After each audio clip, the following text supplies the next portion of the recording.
Hello everyone and welcome back to Factorio, where in the last episode we set up the automatic production of all sorts of things we're going to need to be working with trains in this episode. On that note, actually, my hotbar needs a bit of a clean, I think. Yes, let's sort this out a little bit better. The lamps can go and... oh, I don't have any lamps. Well, that's awkward because, well, I suppose I can actually just say what goes into a spot. I do like that feature of the game, the fact that you can just designate what should be in a spot without having to actually have that item with you. And this way we can then move all of these up, and that's kind of our infrastructure all set up there.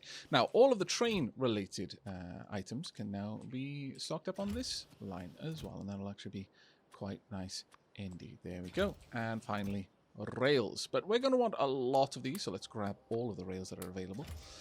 Okay, now then, where are we going to be setting up the rail? Well, this is again a bootstrap base. It is very, very temporary, but we're not done with it quite yet. I'm probably not going to be expanding out the main bus much more, but there may be a couple more things that I'm going to want to be built here until we can start moving things around to their own production facilities.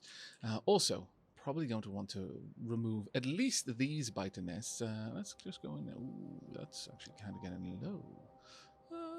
I'm fine with continuing to expend ammo right now to give those biters a sense that they're accomplishing something with their lives. Though they must end, they are, in their minds, the heroes of their own story, sacrificing their lives so that their biter young might know a world without the corruptive taint of me basically polluting everything up. It is, of course, completely pointless. They won't win, but it doesn't mean that I have to rob them of that fantasy in their last moments. Let them die thinking they've achieved something, I say. There we go. And we'll also top these ones up. Not that we really need to. Let's go ahead and actually grab all of this ammo, and then I can bring it back down. Oops, there we go. And we'll drop in 200 there, and that should do us fine for a little while. This is going to run out pretty quickly, honestly, so we do need to get our expansions up and running quickly. I am going to want to clear these out before we start bringing the rails up there, but we can do that in a moment. As for the rails themselves, though, let's have a look at where we're going to be running it. We've got copper and we've got iron ore over there, so if I just have a single rail coming down, I can probably deliver to unloading stations and then have it belted into the mini smelters that we've got. I don't see any particular reason to upgrade the smelters yet, though maybe later on we'll change this. But I kind of like the idea of having this area as some sort of monument. This is planetfall for us. This is the moment where we landed on this planet. Maybe we've been scouting out this planet for a potential colony expansion for the glorious human empire. Not that we actually know that we're human. Interesting note. We know we're humanoid, but we don't know what lies underneath that armor yet. I don't think there's any kind of sudden surprise reveal when we die and our armor just explodes off and we find out we were Samus all along. But no. Let's go ahead and park down here and we can see exactly what we're going to be setting up. We'll have to clear out some of these trees, but I think that shouldn't be too difficult for us. Also, we no longer need these defenses, and we're not going to need many of the defenses along the side either once all of that is done, but we'll clear these ones up at the very least, get those out of the way so that we can set up some rails down here. Now, the first stations are just going to be unloading stations for our mining outposts, and then we're going to have to build the mining outposts as well. We are then going to want to get over to oil processing because I am becoming a little bit anxious about our coal supply, and I would like to migrate our energy production away from coal at our earliest possible convenience. Let's go ahead and just dump all of those in there. That'll be fine.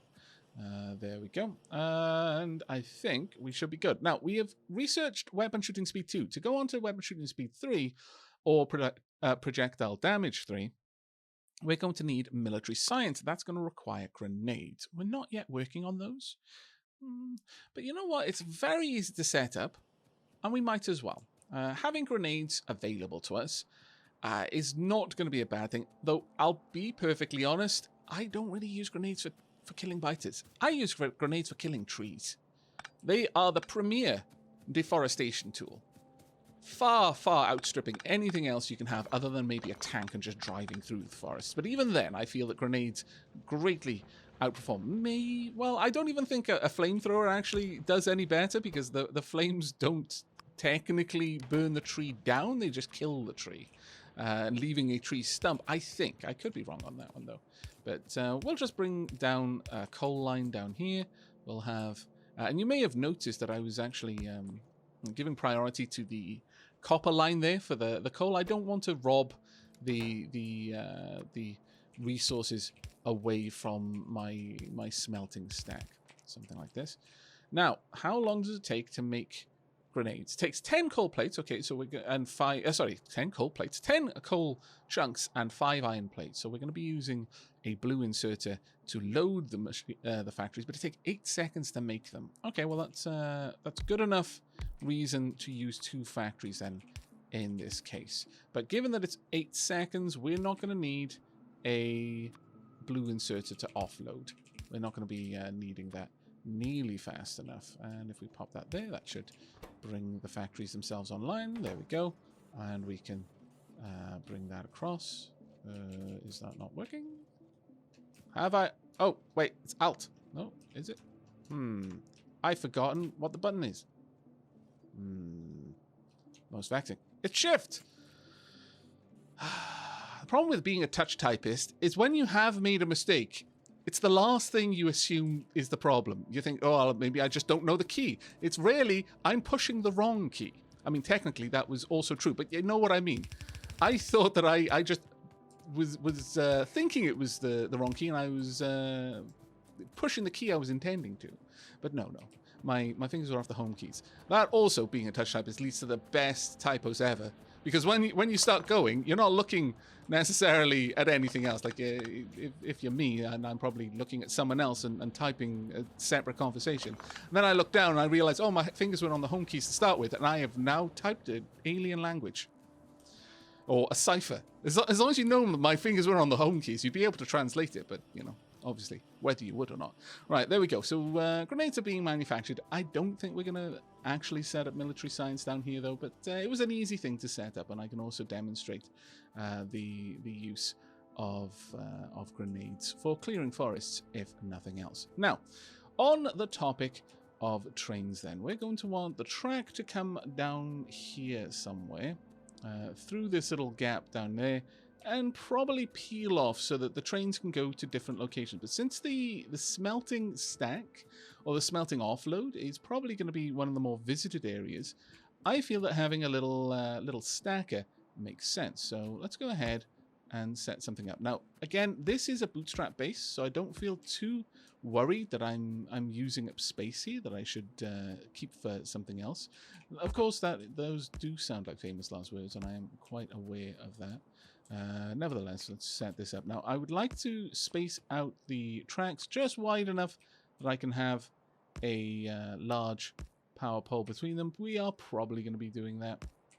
But at this point, I now know where we can branch off from. So let's bring this down and then across. Now, I quite like having fairly dense stacks. So something along these lines. This will be our bypass, and this will be the stacker down here. So we want another one. Actually, let's leave enough room for a signal between them. So something like that. There we go. So our stacks can be reasonably tight. There we are. Now, if you're wondering what I mean by a stacker, it's basically a place for trains to wait until they've got their turn to enter the actual station itself. Because you're not always going to have enough stations to service all of the trains that are trying to get through there. This one, let's find the end point. We'll pop the end point just down here. There, and there. And now I need to count out the length of the trains. Now, as I said, I'm going to be using 1-2s. It's remotely possible that at some point I may want something a little bit larger than that, but for now I'm going to plan around it, and if needs be, I'll adjust later. And I'll complain the whole time, because it'll be an awful lot of work to do later on, whereas it would be very little work right now. I understand. I'm knowingly making a dirt move so that you can learn from my mistakes. Don't be like me. Be better. Right, so there we go. So this will be our little stacker here. This will allow us to bring in any waiting trains, and then we're going to want a station, probably down here, that all of these stackers can hook up to. Now, this will lead to 2 separate stations, one for unloading, and possibly more, actually. But for now, one for unloading copper, one for unloading iron. We'll want this somewhere around there. We'll want a signal. These ones actually should be set to only allow trains out if they've got a clear path to where they need to go. So something like this would do. Now, I will be going over the difference between each of the signal types, but for a very, very quick rule of thumb, this is a blind signal. The only thing it cares about is whether there's a train blocking the area directly in front of it. You notice the lines have different colors. This is considered a block of track. This signal only cares about this block. This signal, to just demonstrate, I'll put this here. This signal not only cares whether there's an obstruction on this track, it cares whether the next signal is green or not. So this one is kind of thinking 2 moves ahead, whereas this one's only thinking 1 move ahead. And that is actually quite an important distinction between them for when you've got a much larger rail setup. Now I'm going to want an unloading station somewhere around here. Let's set this up nice and easy. And down here, there is going to be a lot of laying out these tracks early on. And I do apologize if it gets a little bit glassy-eyed kind of. I'm doing a lot of explaining and not a lot of showing initially, but we will get there. Now, I only want enough room here for me to have a single train loading. There we go. And down here, I'm going to want to isolate this track. So that's now 1 block. This one, we'll see that there is a clear access to this train and will allow trains through. I'm also going to place down a track here. Now, I could do this instead, and that achieves the same result. It just tightens up the positioning of the tracks. But I kind of like the signals to be in line with each other. I've always had that thing going on, so I tend to do it like this. And I know it's wasting a little bit of track kind of spacing, but I don't mind. There we go. Let's bring that down. And that's generally true of quite a lot of my Factorio experience. I don't care that it's inefficient. It looks better to me. Right, so we're going to have this one be, let's see, we'll call this one iron ore drop-off. There you go. And we can change the color if we particularly want to. We can have a nice bold purple there, or we can have more of a kind of, well, if it's iron ore, realistically speaking, even though this ore is silvery, it should actually be more of a rusty red color, thinking about it. So let's drop that down. Let's try and find that rusty red there, somewhere around there. About there will do. Let's make this nice and easy, even. So 255 and 120 and 30. There we go. And then I'll use that for all iron items in the future. Now, I actually think, is there... I wonder if there is a way to use icons in names. Whether I could have the actual icon for iron ore. That would actually be amazing. If anyone knows of such a marvelous thing, then please do share your knowledge with me. I would be extremely grateful. And down here, we'll have this be the copper drop-off. So once again, we want to just draw this out. In fact, this is a good candidate for blueprints at this stage. Let's go ahead and get a new blueprint book. I'm going to pop it here. I'm going to call... Oh, I'd like to open this up. I would like to rename the book. Yeah, there we go. Rails. Now, the thing with this is I'm fairly certain that you're not just limited to 2. You've got quite 4. You've got quite a few, and I think it expands as you put more things into it. So we're going to use this for all rail-related blueprints. But the main one that I want right now is just to get this all set up. Now, that one has to have a way out. Likewise, I'm going to want something around here, and then something just down there to limit this going forward. And that gives us a nice little rail section there. And in fact, I'll split that off there. There we go. This will be our rail blueprint, and something along those lines. Bump. And this one can be named... well, if I really wanted it to be a drop-off station, I should put in the unloaders as well. But we'll actually update this in a moment. So this will be cargo.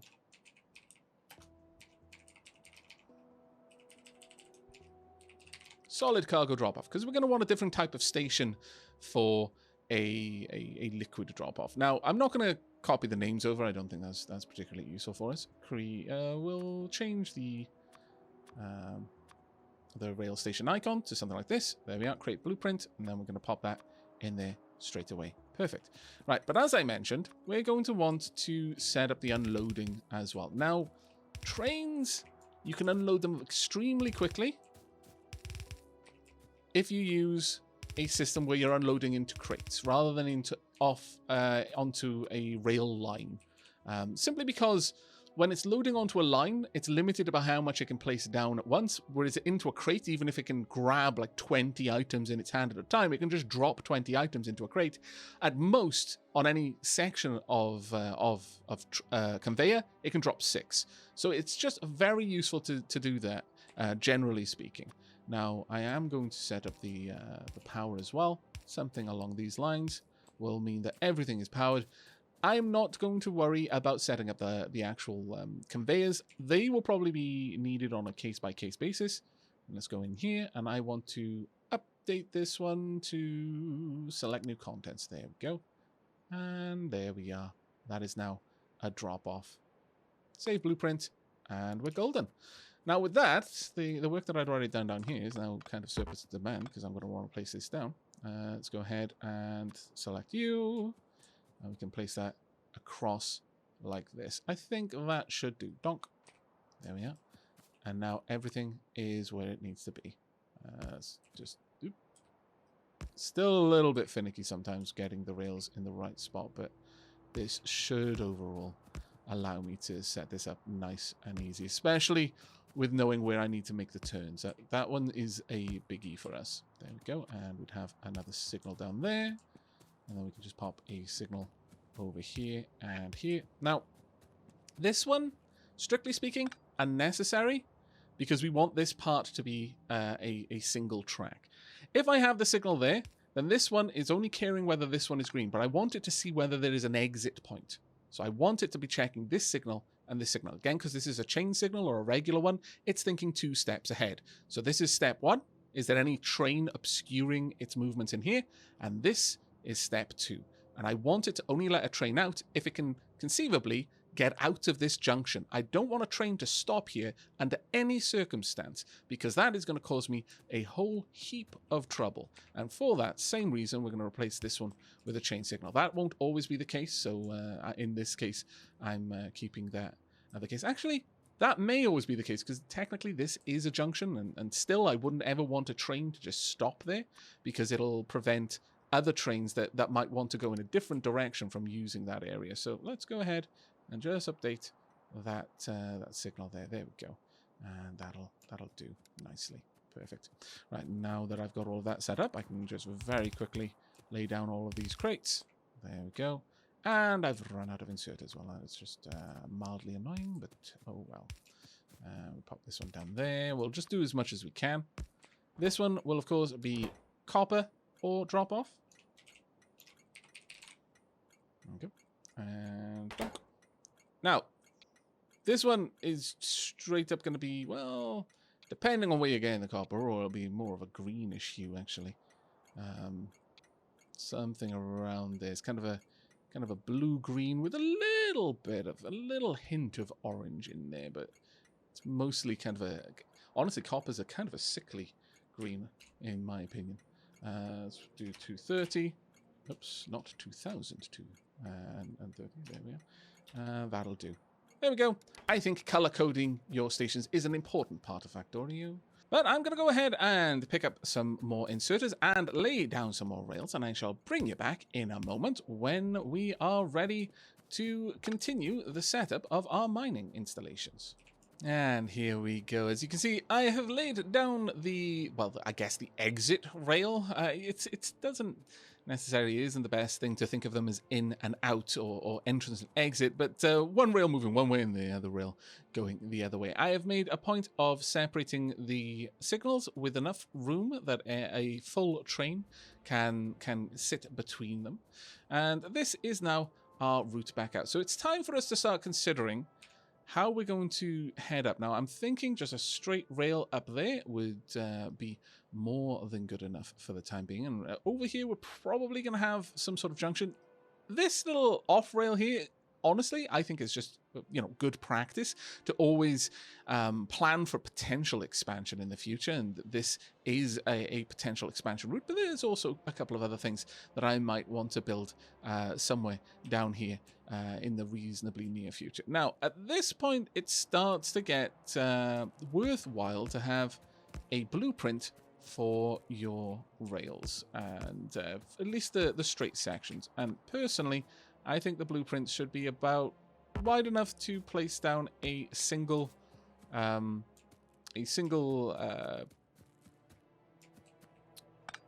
large power pole. I was trying to say telegraph pole. I don't know why. There we go. Let's pop these down, and we'll try and have these equally spaced. Now, that does give us a little bit more room than necessary, but I'm okay with that for the time being. There we go. It's better to have more room than not enough, in my opinion. So there we go, and we'll grab all of that. That should be more than enough for us. There we are. Now, this one, technically, for the sake of the blueprint, shouldn't be a chain signal. We want a regular signal for the blueprint, because typically that's what we're going to be using. There we go, pump. And this one can just be there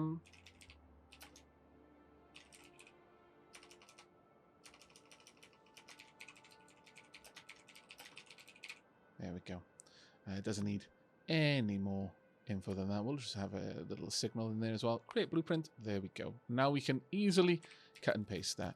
And that's going to make moving things around so much easier for us. Though I believe that blueprint will... Yeah, it just went into my inventory. There we go.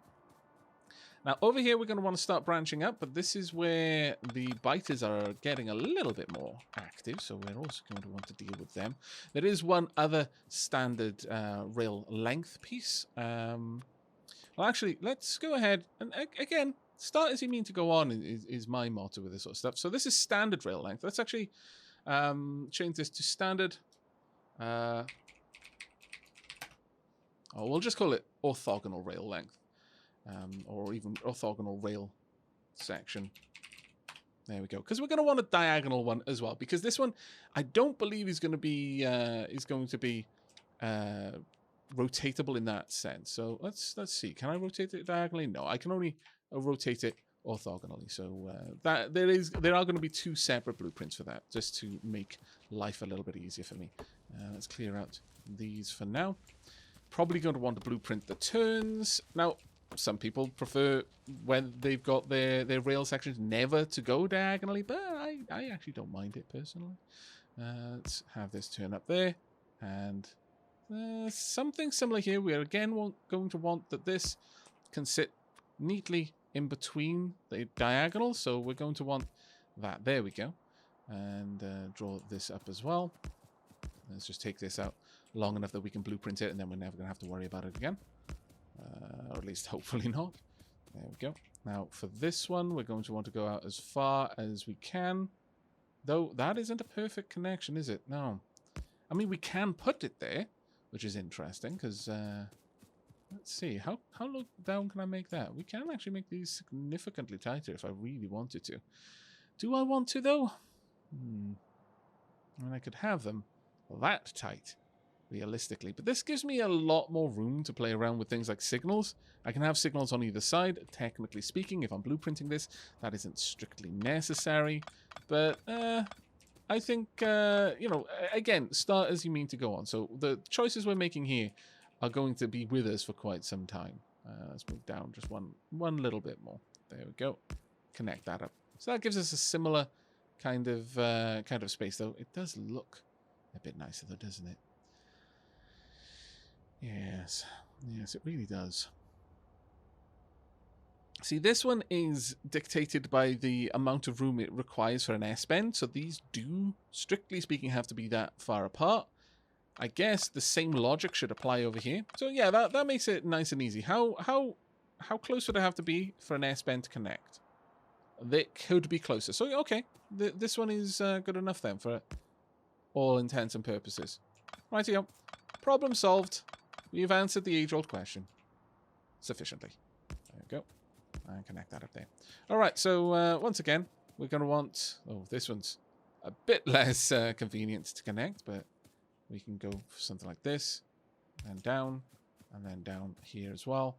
There we go. That's our blueprint section. Now, we're going to want to disconnect all of this because, unfortunately, blueprints are a little bit more finicky when it comes to diagonals because they are always boxy.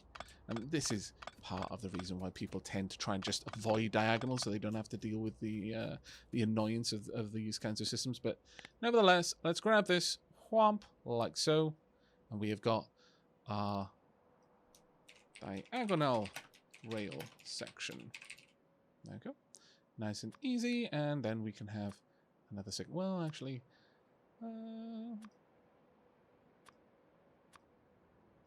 it's fine. Once it's in the blueprint book, I'll be able to tell which one's which. I don't strictly need to be able to tell the difference by what they look like, because when it's in the blueprint book, I'm just going to be rotating through them until I find the one I want. Now, let's have a look at that rotation. Okay, there we go. It does work. Now, whether that is always the case is another matter entirely. I would say let's just make sure that the signals are actually pointing the right direction here, because I want to make sure that there isn't some sort of mirror shenanigans going on. I want to know that this is going down. Okay, there. I would have said that maybe that would be going up rather than down. No, actually that does make sense because this is coming down on the top, so going down on the bottom here when it rotates. If this went round a curve, that would look correct. Okay, that's all I needed to make sure of. All right, so now that we've got those blueprints set up, and again, you're saving yourself a lot of time if you go ahead and do this early, because it's going to be so much easier to actually lay down these tracks. I'm going to take a track all the way up to here, and on the way, we're going to have to deal with some biters. So, I shall see you in a few moments.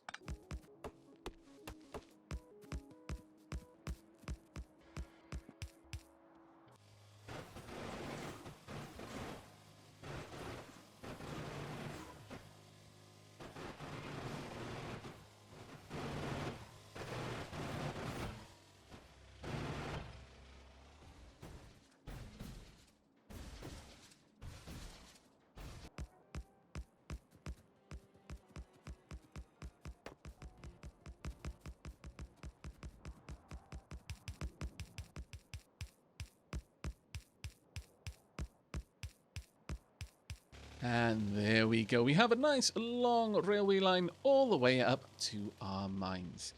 Now, as you no doubt... Oh, there we go. Maybe I should chase my car. No, stop. I should have braked before I got out. That was a combat roll, as you can no doubt imagine. Probably a lot of that while we were taking out these biter bases and, you know, taking our war to the insidious trees. Honestly, grenades, best tree removal tool in the game, bar none. But at this point, we now need to decide how we're going to be loading the materials in. And I think we'll start with the copper line. Now, I'm not a big fan of having the lines run through a station unless both sides of the track are going to be used properly. And by that, what I mean is, for example, down here, we've got this line going through, and if a train wants to just bypass this station, it can. It doesn't need to interact with this station in any way. It only needs to do that if it intends to stop. It can choose to peel off and then go to the iron station, then rejoins the line, then can bypass the copper line. That is what we're going to be doing over here. We're going to have the copper line peel off and maybe run parallel to the line, or maybe even not actually looking at this, because we're going to want a capacity for a stacker, though. Honestly, this particular node of copper is unlikely going to need more than one train, if I'm being honest. But you know what? It makes sense to build with a mind to moving onward. So we're going to peel off around here and then just go straight. Now, This is actually reasonably far away, but it's going to give us enough room to play around a little bit. And we can do something like this. Oops, there we go. And we're also going to want to have a couple of these. As you've seen, like maybe, honestly, just 2 would be more than enough. I don't think we need more than 2, strictly speaking. We want enough room, though, for any amount of these trains to exist on this line without interacting with this signal. And you need to update the signals whenever you introduce a junction. You don't want this train having to stop here for any reason and then blocking these lines. So there we go. And we're just going to want to make sure that these can accommodate a 3 long train. This is much more of a stacker than we need for this station, oh my lord. But we may as well, I suppose. There we go. And at this point, we can branch back up to the loading station. Now, where are we going to put that and how are we going to set that up? Honestly, if we can get this all the way around, oh, we can. That is actually quite amazing. Perfect, in fact. Can we join this up like so? Yes, we can. Excellent. Okay, so at this point we need chain signals because we are creating a junction for all intents and purposes. And once again, there should never be a case when any train is here that isn't going to the copper station. So whereas down here it is possible that a train that is bound for the copper station is coming off the stacker, and so I wanted to be able to choose where to go at this point. I don't want it to end up going to the iron station. I needed to be able to bypass, but the only trains that should have pulled off here are going to the copper station, so I don't need to make a bypass in this particular instance. Let's go ahead and grab our station. Now, again, because we know that this is the case, we don't strictly need to have the branch off here. So in a way, maybe what I should do is, oops, sorry about that, I need to use Q, is I should make the station blueprint only the station section and then rely on myself to properly set up the bypass individually. I don't know. We'll have a think about that one.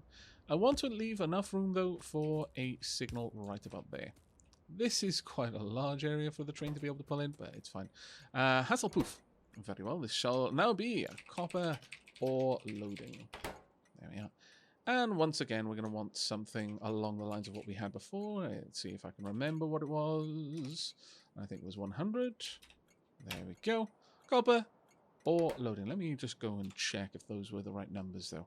I've generally got a very good memory for numbers. 165, 230, 100. There we go. Perfect. Okay, so we've got our copper ore loading, and over here we're going to want the opposite.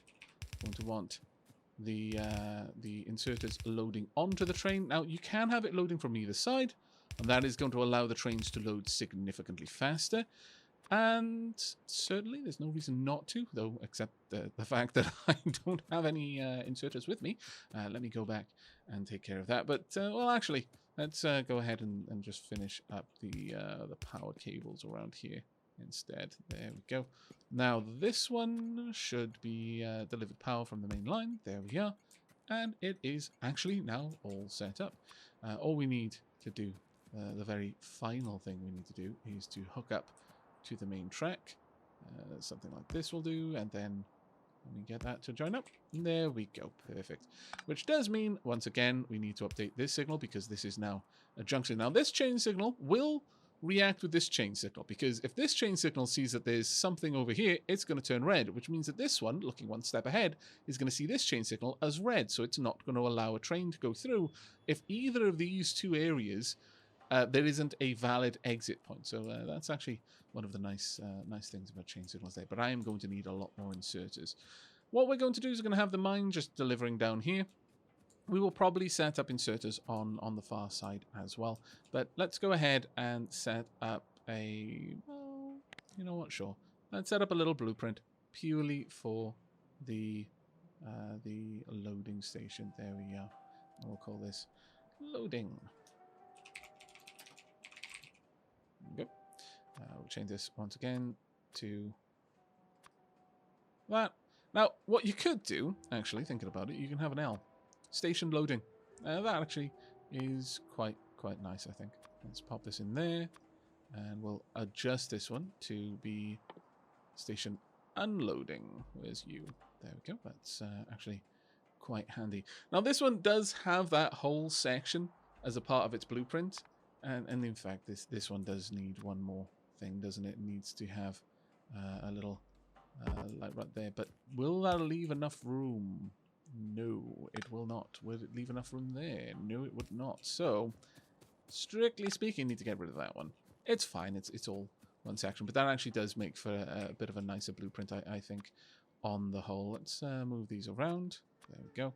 And I would like to update this blueprint to include the signal there. There we are. That's perfect. Save. And we are good. Right. There we are. Now, we are seeing more and more attacks, and that's going to continue on for a little while. Up here, how are we going to turn around? Well, I know this is going to irritate some people, but I feel that I owe it to Bentham. I do. Let me see about... Let's see if we can make a little rail roundabout. I know that this is quite a contentious point for many people, but look, Bentham... Every single episode where I stick something in an iron chest, he comments saying he knows there's good in me, and he's just waiting for it to come out. I've got to give him hope.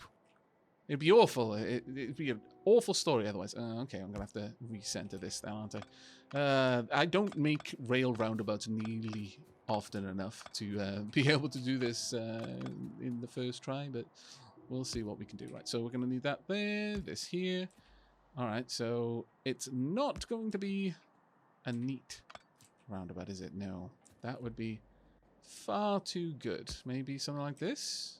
Maybe if we bring it out a little bit. Something like that. Will that work? It should do. Yes, perfect. And then from here, let's try and bring that down and up. Oh, there we go. Okay, second try. It's a little bit long. It's more like an ellipsis, but sure. Well, that'll do. And could we have something right in the middle? Oh, we could. Okay, there you go, Bentham. For you, specifically for you. And then I'm going to ghost these down because it'll look nice. So the trains can go up and they can just keep going around in circles if they particularly want to. But generally speaking, I'm going to want that this cannot enter this section unless it can leave this section as well. And by the same token, I'm going to pop a signal there. It's all effectively part of the same loop. In fact, that's gonna complain quite horribly because it's guarding itself. So we would need a signal on the top. There we go. So now we've actually split that up. So generally speaking, I guess this one... You know what? I actually don't know how these would typically work, but let's do that and just hope for the best, I guess. But there we go. Again, I'm not particularly familiar with the way that these sorts of things will usually work. Now, we want a similar setup for the unloading station, more or less on this side. So I'm going to go ahead and I'm going to set that up. But before we do, it's time. I've allowed them to have their hope that they might be able to win this war, and thereby win the freedom for their biter offspring of a world unpolluted by man's industry. But alas, no. It is time for these innocent, wonderful dreams to at last come to an end. And what better way to start this this reality check than by wandering in and ruining taking out all of their forest. Now, this is also an opportunity for me to just show how ineffective grenades really are against biters. Let me demonstrate how many grenades it's going to take to take this out versus, a gun. We've taken out one of them. Granted, we have brought another two to almost death, but still not exactly perfect. Actually, I'm walking over acid, which I should really try to avoid. There we go.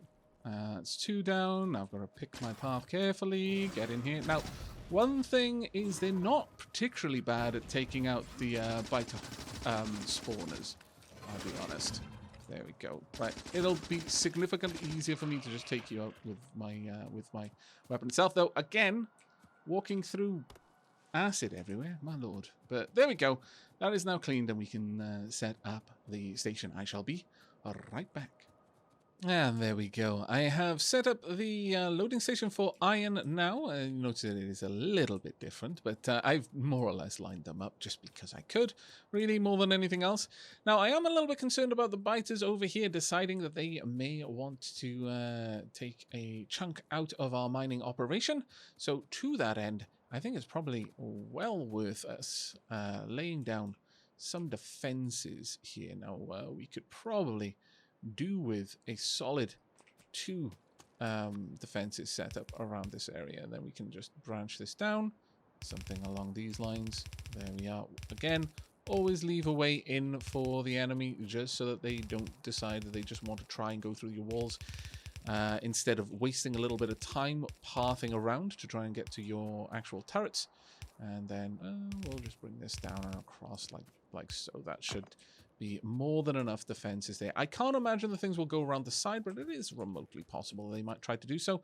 We'll have to deal with that problem when it arises. Let's go ahead and set these up. There we go. And that should be good enough for us. You can use Q.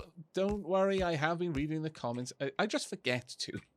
That's honestly, it's just a matter of habit, not that I don't know that you can. Thank you very much for the tips, though, because honestly, I wouldn't have even thought of it, save for the tips.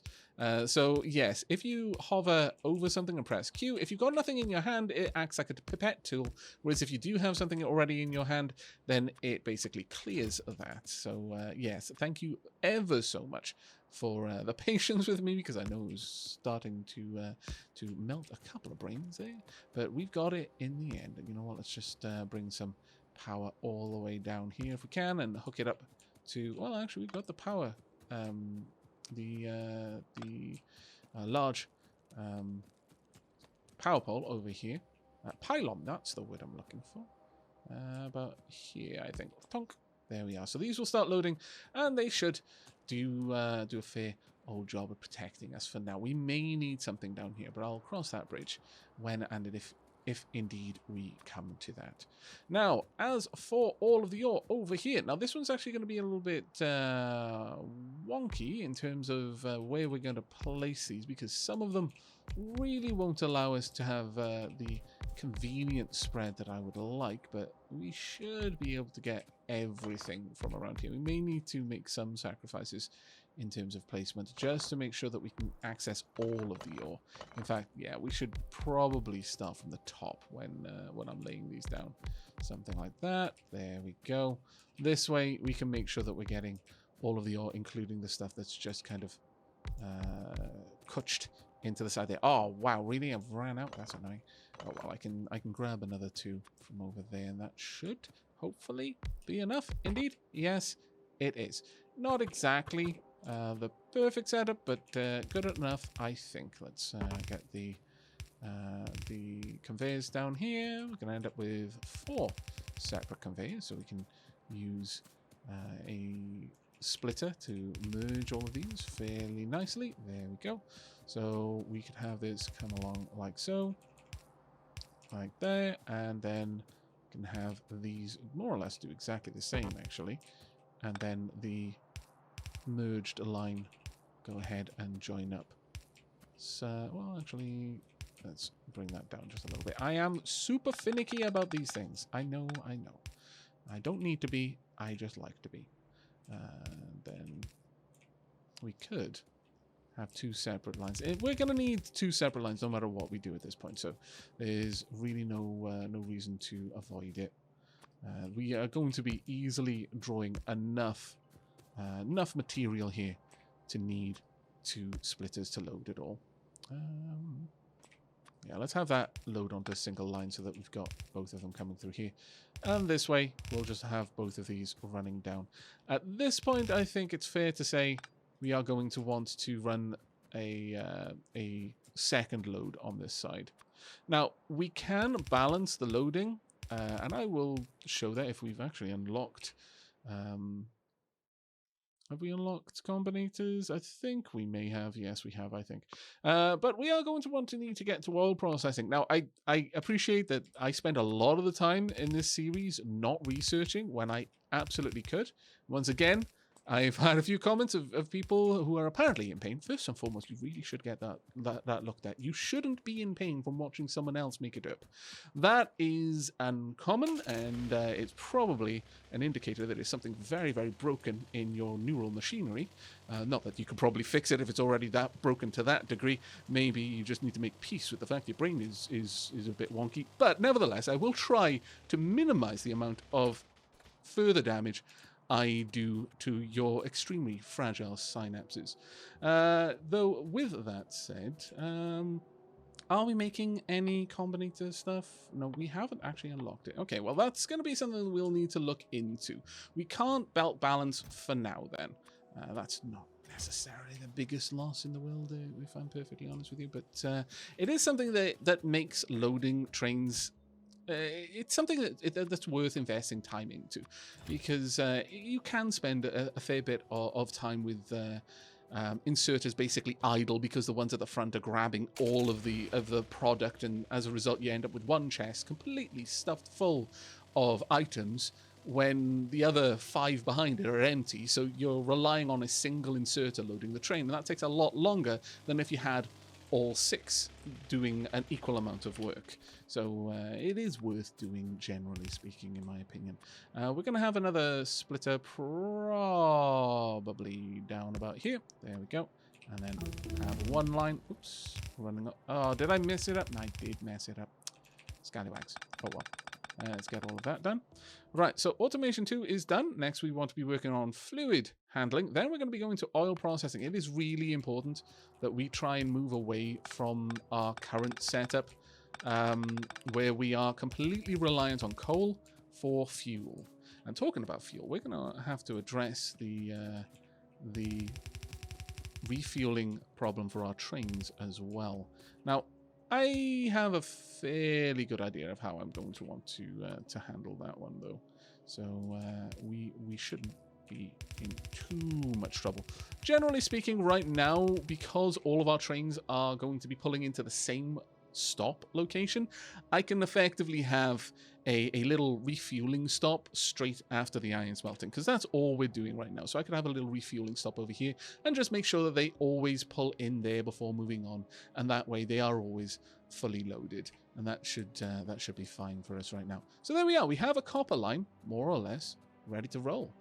All that remains now is to actually power this up by hooking it up to the power network. Let's draw that out, and about here will do. Now we can start placing down medium electric poles. Hither and yon. They're not going to be in perfect setup, but it'll be good enough, I think. About there we go. Bring you along as well.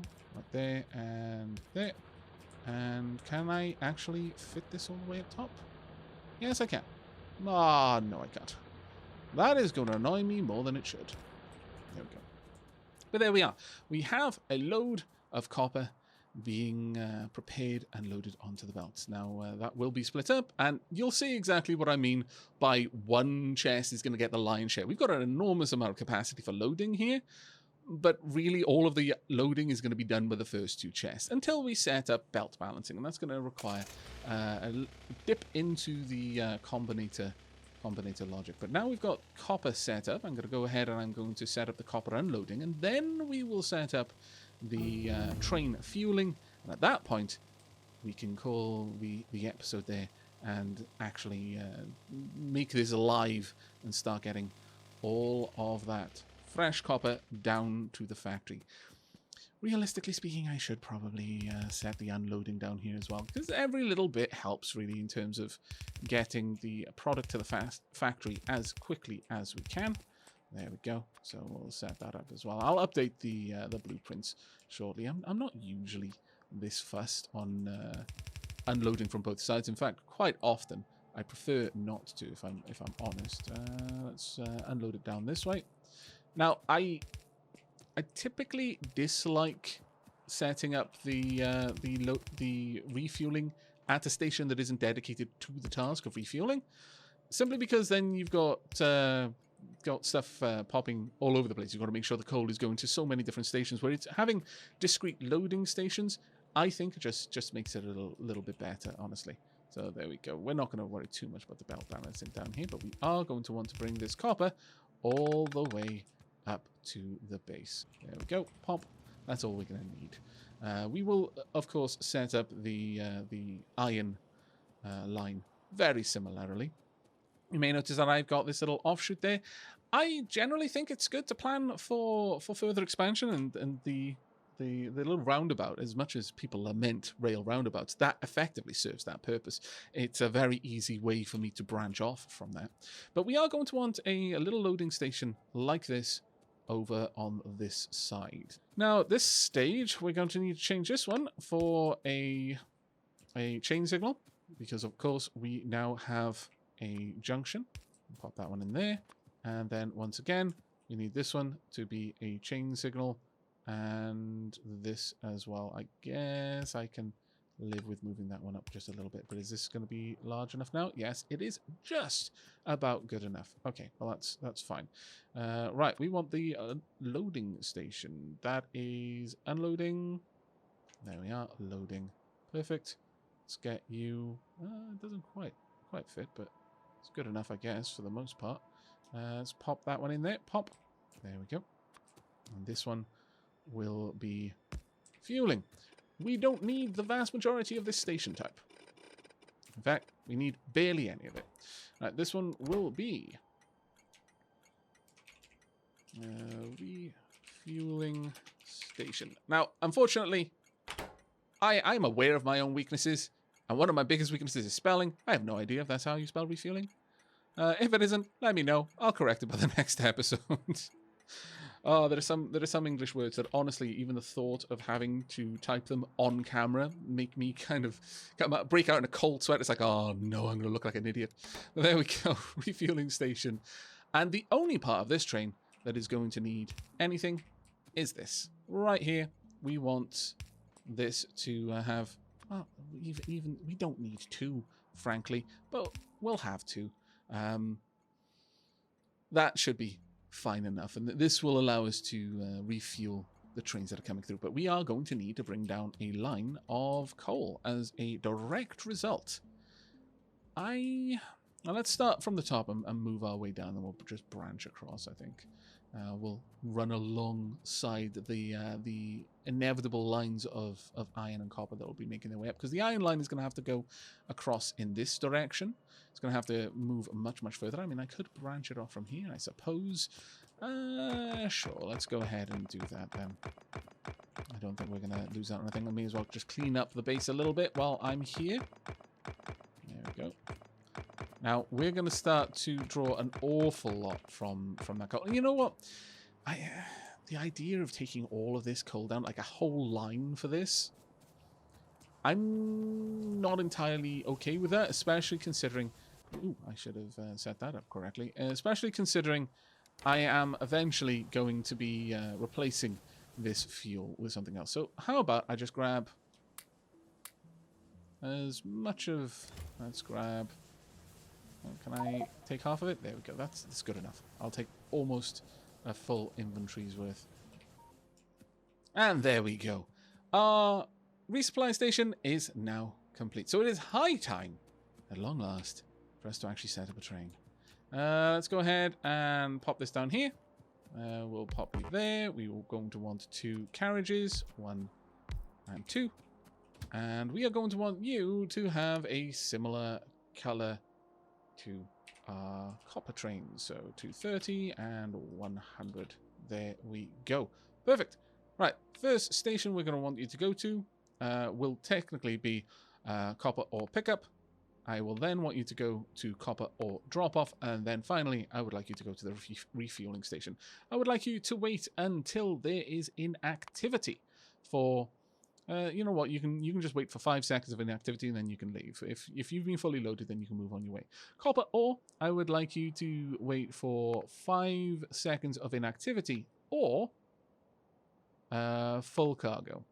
So if either of those two qualities are met, for example, if we've sent the train up there, there isn't enough to fully load it, so there will be a period of inactivity whilst there's nothing being moved from the crates, and then it will leave. But down here, I actually want you to wait until empty cargo. There's no point in you leaving this area if you haven't emptied out your cargo. We're not going to worry about inactivity on the copper or drop-off. And with that, I think we're about ready.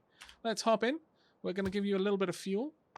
It's oh, I would have. Let me. Actually, we've got some trees. Sure, we'll use that for now, and you can run on that. And with that, I think it's time for us to go. Let's see if this all works the way it should. Hooray! Oil processing has also been finished. You know what we're going to want next? We're going to want. Let's have a quick gander. We're going to want fluid wagons. Let's start on that one, so that we can set up a proper train of oil. But there we go. As you can see, only the first couple of chests actually have anything stored, which means these ones aren't going to fill at all initially, and that is quite the pain. But we will hopefully get to Combinator magic sooner rather than later. Now, I could have a quick gander in here. We've got 6 out of the 40 storage slots. Yeah, it's going to take some time. So you know what? Let's just skip this station. We're just going to go to the copper or drop-off just to make sure that this all works. There we go. And off we go once again. Ah, feels good to have our first little train up and running. And most of the setup for our iron line as well. It'll be significantly faster at loading and indeed at unloading once we have the belt balancing set up. But there we go. This will now very quickly load these belts, or should do at the very least. It'll actually be able to unload the train at shocking speed. So you can notice it's taken very little time to unload something that took much longer for us to load up, because it can use all of the inserters there. We'll pull in, we'll wait for a moment, just 5 seconds of inactivity because there's no fuel slots available for it, and then it will be off on its journey once again. And at this point, I'm going to take a massive risk and pop. There we are. I didn't die. Hooray for me. But there we go. We have got the very beginnings of our mining outposts set up. The next thing that we're going to have to work on is setting up the iron outpost as well, and further editing my blueprints. I'll do that off camera though, just to make sure that all of my blueprints are trying to unload and load from each side of the station. We will hook up the iron into the main bus, or rather into the main smelting stack, and then the next big step for us is to get over here and get some oil. And once we have that problem resolved, the rapidly dwindling coal supply, I think we're going to be able to start expanding out into some more interesting areas. We'll certainly have plastic, so we'll be able to set up solar and all of the other interesting technologies that lie beyond oil processing. But that is going to be it from me for today. I really do hope you have enjoyed and will be joining me for the next. But until then, and as always, do take care.